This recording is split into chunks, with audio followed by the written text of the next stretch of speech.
The first sign of trouble was a fire, which sent acrid smoke billowing above the village of Mohawk in upstate New York shortly after 9 a.m. on Wednesday.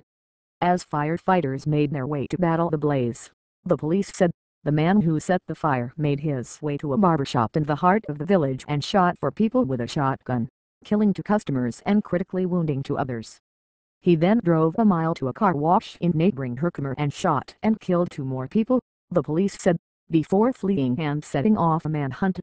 The police discovered the suspect's car near the building on Main Street here around 1 p.m., but as they converged on the site, the suspect opened fire, sending officers diving for cover and setting the stage for a tense standoff that remained unresolved as of early evening.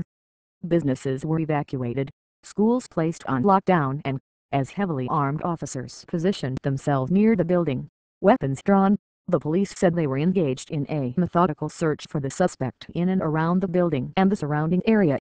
At 9 p.m., a spokesman for the Herkimer police said the suspect was still believed to be barricaded in the building on Main Street. Gov.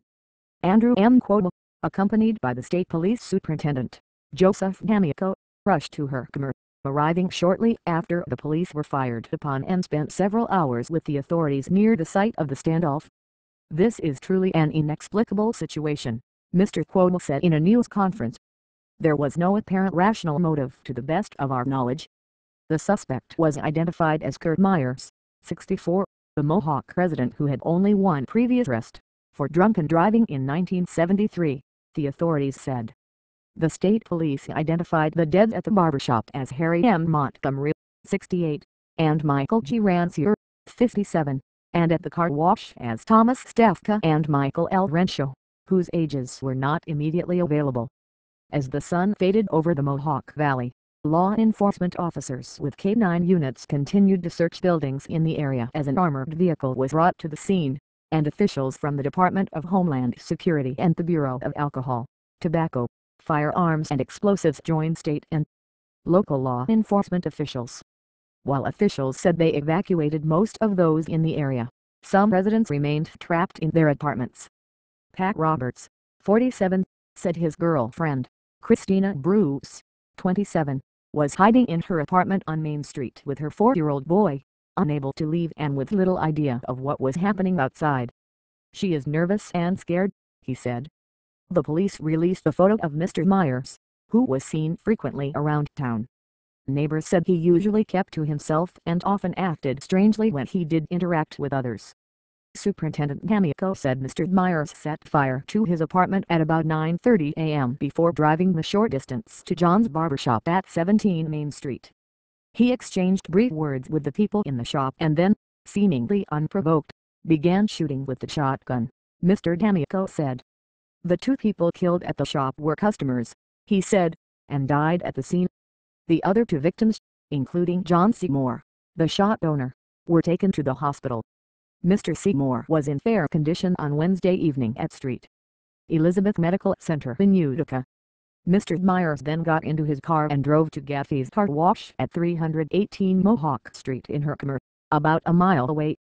As word of the shooting spread, there was confusion across the small, tight-knit communities as dozens of police vehicles and ambulances raced between the 2 shooting sites. Greg Beasley, 70, who was near the car wash when the shooting began, said he heard at least 5 gunshots around 10 a.m. "I saw people running out from the one-store building in panic," Mr. Beasley said when reached by phone, adding that he knew some of the workers there. Vinny Seneviva, 44, who owns Pisano's Pizzeria just down the street from the barbershop, said he watched as the victims were brought out, including Mr. Seymour. Mr. Seneviva said Mr. Seymour was injured but alert when he was taken away in an ambulance. "I have been here for 20 years. And John Seymour had his shop for 22 years, he said, adding that he would visit him regularly and that he was a good friend of mine. Mr. Myers has lived in the apartment he set on fire since at least 2005, according to property records. Neighbors said he had lived in the area for many years. Tracy Randall lived next door to Mr. Myers for 4 years but could recall only one conversation with him, and it did not go well. She said he accused her 12-year-old son of shooting the pellet gun at his car and screamed at him. "I am thankful now that he never bothered with me and my family," Ms. Randall said. Jamie Larson reported from Herkimer, NY, and Mark Santora from New York. Reporting was contributed by Priyanka Bortujari, Elizabeth Harris, Patrick Mulligan and William K. Rashbaum from New York, and Dennis Gaffney from Mohawk, NY.